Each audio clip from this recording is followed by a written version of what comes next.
একটা র্যাঙ্কিং দেখলাম যে বাংলাদেশের সবচেয়ে বেশি মানে প্রোগ্রামার বাংলাদেশে সবচেয়ে বেশি মানে বাংলাদেশের সিএসসি এত দ্রুত গ্রোথ করতেছে যা খুবই মানে আমার কাছে মনে হয়েছে যে খুব ভালো একটা জিনিস আসলে। কিন্তু তারপরও কিছু ব্যাকএন্ডে কিছু কথা থাকে, সেগুলো আমি আজকে না বলে পারতেছি না। সেটা হচ্ছে কি, মানুষের মধ্যে গ্রিড থাকা ভালো, মানে লোভ থাকা ভালো। বাট আপনি কোনো একটা জায়গা যখন নিউ কামার হিসেবে যাবেন, আপনার যদি টেন্ডেন্সি থাকে যে আমি কাস্টমারকে লুটে নিব, নেভার, আপনি কখনোই সাইন করতে পারবেন না।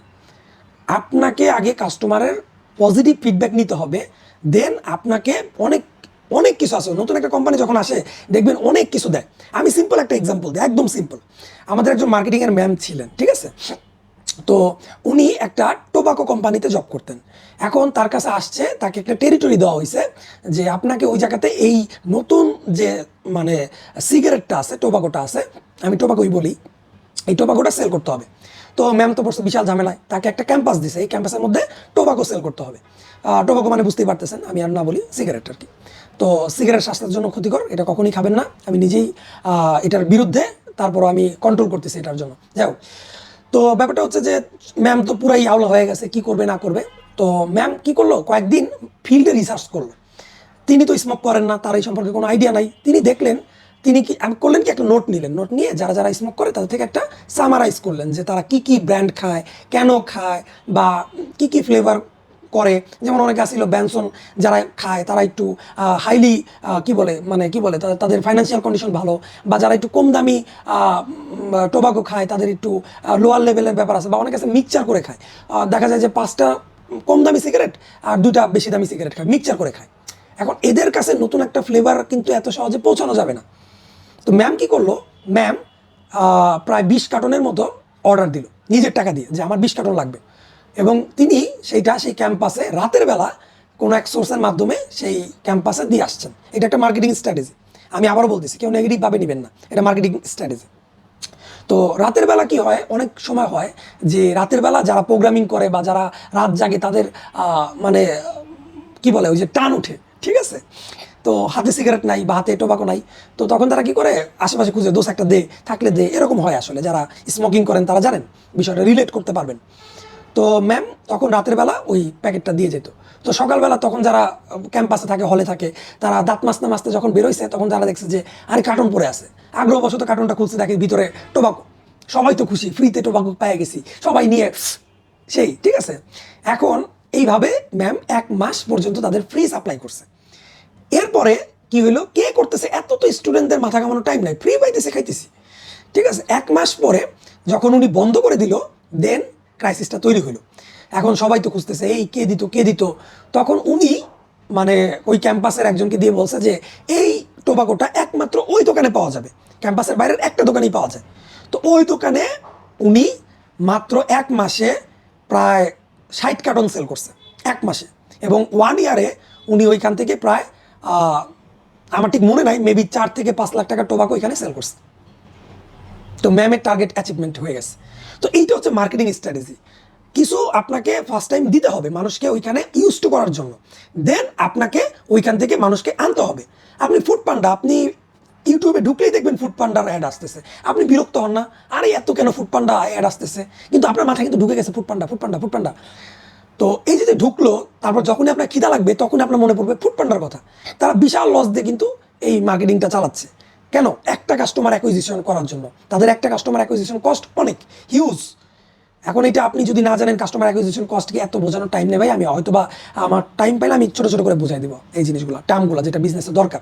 যদি আপনি বড় কিছু করতে চান, আর আপনি যদি চান যে না আমি ক্লার্ক হয়ে জীবনটা কাটাই দিব, আমার লাইফের কোনো অ্যাম্বিশন নাই, আমার বন্ধুরা বিদেশে ঘুরতে যেতেছে, দুবাইতে ঘুরতে যেতেছে, আমার কোনো জায়গায় ঘোরার ইচ্ছা নাই, আমি ঘুরতে যাব, আমার পকেটে টাকা নাই, আমার স্টুডেন্ট লাইফে আমাকে একটা টিউশনিও কেউ ম্যানেজ করে দিতে পারতেছে না, তাহলে ওইভাবেই আপনি কি করবেন, ঠোকর খাইতে থাকবেন।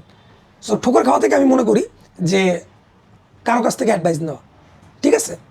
আমাকে একজন টাস্ক দিছিল যে তোমাকে আমি অ্যাড দিব, বিজ্ঞাপন দিব, 50,000 টাকা দামে বিজ্ঞাপন দিব, কিন্তু তুমি আমাকে না নক করতে পারবা, না আমাকে মেল করতে পারবা, না আমাকে লিঙ্কডিনে মেসেজ করতে পারবা, কোনো প্রকার আমাকে নক করতে পারবা না, আমাকে ফিজিক্যাল ধরতে হবে। যদি ফিজিক্যাল ধরতে পারো তাহলে আমি তোমার সাথে ডিল করব। তা আমি সারা রাত চিন্তা করলাম, চিন্তা করে বের করলাম যে উনি কখন অফিসে আসেন কখন আসেন না। আমি 7 দিনের একটা রিপোর্ট নিলাম। দেন উনি যেদিন অফিসে আসছেন ঠিক ওই দিন একটা পুক্কা মারলাম, পুক্কা মানে বলতে পারেন একটা গ্যাম্বেল, একটা বাজি ধরলাম যে এই দিন যা দেখি স্যারকে পাই কিনা। তা আমি ওই দিন স্যারের জন্য গেছি অ্যাপয়েন্টমেন্ট নিয়ে আমি সকাল 8টার সময় গিয়ে বসে আছি অফিসে, অফিস খোলেও নাই, ঠিক আছে, আমি গিয়ে গেটে দাঁড়ায় আছি। তো স্যার ঢোকার সময় আমি বলি, স্যার ভালো আছেন? তো স্যার বললেন, শুভজিৎ শেষ পর্যন্ত আমাকে খুঁজে পাইলেন না, ঠিক আছে আসেন আপনার সাথে কথা আছে। তো স্যারের সাথে আধা ঘন্টা পরেই স্যার আমাদেরকে 50,000 টাকার অ্যাডের একটা চেক লিখে দিলেন আর কি। তো এইটা হচ্ছে মার্কেটিং স্ট্র্যাটেজি। আপনি প্রথমেই যদি ডিমান্ড করেন একটা অ্যাপস বানানোর জন্য, আপনি 70,000, 80,000 টাকা, 1 লাখ টাকা, 2 লাখ টাকা চার্জ করবেন একটা নিউ কামার যে আপনার কাছে নতুন আইডিয়া নিয়ে আসছে, ইটস রং, ঠিক আছে। তো আমি এই ক্ষেত্রে যেটা করি, আমি যেটা নিজে করছি সেটা হচ্ছে, যখন অ্যাজ এ স্টার্ট আপ আপনি চিন্তা করবেন ফ্রি অফ কস্টে কীভাবে কাজ করা যায়। আপনার কাছে টাকা নাই, ভালো কথা, ইউজ ইউর ব্রেইন। আমাদের মহাভারতে একজন লোক ছিল, নাম হচ্ছে শকুনি, অনেকে হয়তো নামটা শুনছেন, শকুনি। সে কখনোই যুদ্ধ চায় নাই, কখনো না, কখনো না। সে ছল ছল মানে হচ্ছে মানে বুদ্ধি দিয়ে সে ভগবানকে পর্যন্ত প্রায় আটকায় ফেলছিল, এরকম তার বুদ্ধি। তার মতো বুদ্ধিমান মানুষ, ভগবান নিজে স্বীকার করছে শ্রীকৃষ্ণ যে তার মতো বুদ্ধিমান মানুষ এই সমগ্র পৃথিবীতে কেউ নাই, ঠিক আছে। তো আপনাকে বুদ্ধি ইউজ করতে হবে, আপনার ব্রেন ইউজ করতে হবে, আপনাকে রিসার্চ করতে হবে, দেন আপনি রিসার্চ করে বের করবেন যে আপনাকে কি করা যায়। তো আমি এখন যেটা করি, যখন আমি এরকম কয়েকটা পার্সনের সাথে কথা বলি যে আমার এরকম স্টার্ট আপ আছে, আমি টাকা দিব, কিন্তু একটা লিমিটেড অ্যামাউন্ট, নট 70,000, 80,000, আমিও তো মার্কেট জানি, তাই না। তো আমি কি করি, যারা ভার্সিটি ফাইনাল ইয়ার প্রজেক্ট দিবে আমি তাদের সাথে কথা বলি, বলে দেই যে তুমি এই ওয়েবসাইটটা তৈরি করবা এবং ওই ওয়েবসাইটটা তুমি তোমার ফাইনাল ইয়ার প্রজেক্ট হিসাবে দেখাবা, এবং ওইটাকে তুমি বলবা যে আমি একটা প্রজেক্ট তৈরি করছি যেখান থেকে আমাকে আর্নিং হচ্ছে, আমার আর্ন হচ্ছে, আমি ক্যালকুলেটর ফাইনাল ইয়ার প্রজেক্ট কেন দিব? আপনি তাহলে কি শিখলেন 4 বছর ইঞ্জিনিয়ারিং পড়ে? আপনি লজ্জা যদি আপনি 4 বছর ইঞ্জিনিয়ারিং পড়ে আপনি একটা ক্যালকুলেটর বানান বা একটা সিম্পল অ্যাপস বানান, এইটা আপনার জন্য তাহলে আপনি অনেক নিচে আছেন, আপনি প্রোগ্রামিংয়ের পও বুঝেন না, ঠিক আছে।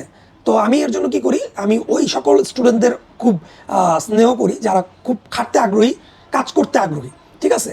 ওদেরকে আমি মানে ইকুইটি অফার করি যে তুমি যদি এটা দাও, তুমি ফাইনাল ইয়ার প্রজেক্টে দিবা, দেন আমার রেফারেন্স দিবা, কোম্পানির একটা পোর্টফোলিও আমি বানিয়ে দিব, দেন তুমি বলবা যে আমি এখান থেকে ইনকাম করতেছি স্যার, এইটা আমার লাইভ প্রজেক্ট। আপনি এখন ওয়েবসাইটে যান, এখানে গিয়ে আপনি দেখতে পারবেন এখানে কত টাকা সেল হচ্ছে, কি হচ্ছে না হচ্ছে, এভরিথিং।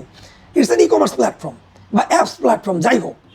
তো এটাই হচ্ছে ব্যাপার। আপনি যদি ফার্স্টে একটা আইটি ফার্ম খুলেই চিন্তা করেন যে মানুষ থেকে লুটে নেবেন, হবে না ভাই। মানুষ এত বোকা না আপনার কাছ থেকে লুট খাওয়ার জন্য, ঠিক আছে। মানুষ যখন ভালো প্রোডাক্ট দিবে, তার কাছে যখন 2.5 লাখ 3 লাখ টাকার প্রজেক্টের জন্য টাকা থাকবে, সে আপনার কাছে আসবে না, সে আরও হাই কোম্পানির কাছে যাবে তাদের পোর্টফোলিও দেখে। তো ছোট থেকে যদি বড় হইতে চান তাহলে ছোট ছোট কাস্টমার ধরেন। আমি যখন পাঠাও রাইড দিতাম তখন আমি কি করতাম, আমি ছোট ছোট রাইড দিতাম, যাতে গিয়ে তো ছোট রাইডে টাকা বেশি। ধরেন এখান থেকে, ধরেন যাত্রাবাড়ি থেকে কেউ হচ্ছে মতিঝিল যাবে 100 টাকা, কিন্তু কেউ যদি যাত্রাবাড়ি থেকে গুলশান যাইতো তার ভাড়া আসতো 200 টাকা। তা আমার যাত্রাবাড়ি থেকে গুলশানের দূরত্ব হচ্ছে প্রায় 20 কিমির কাছাকাছি সব মিলে অ্যাপ্রক্সিমেট, বাট এখান থেকে মতিঝিলে ভাড়া হচ্ছে 100 টাকা, সিম্পল। আমি ছোট ছোট রাইড নিতাম এবং আমি সব ধরনের বিজনেসেই ট্রাই করছি, বায়োফ্লক বলেন, মাছের ব্যবসা বলেন, সব ধরনের বিজনেস আমি ট্রাই করছি, একটু হইলেও যেন আমার নলেজ থাকে। যারা আগ্রহী তারা ভিডিওটা দেখবেন, আর যারা না আগ্রহী তারা দেখবেন না। যাদের টাকার প্রতি গ্রিড আছে, যাদের ইচ্ছা বড় হওয়া, তারাই শুধু ভিডিওটা দেখবে এবং শেয়ার করবে, নাইলে করবে না। কারণ সে চায় তার মানে গণ্ডিটাকে ছোট করে রাখা, বড় করা না। সো অনেক কথা বলে ফেললাম। Thank you for watching this video.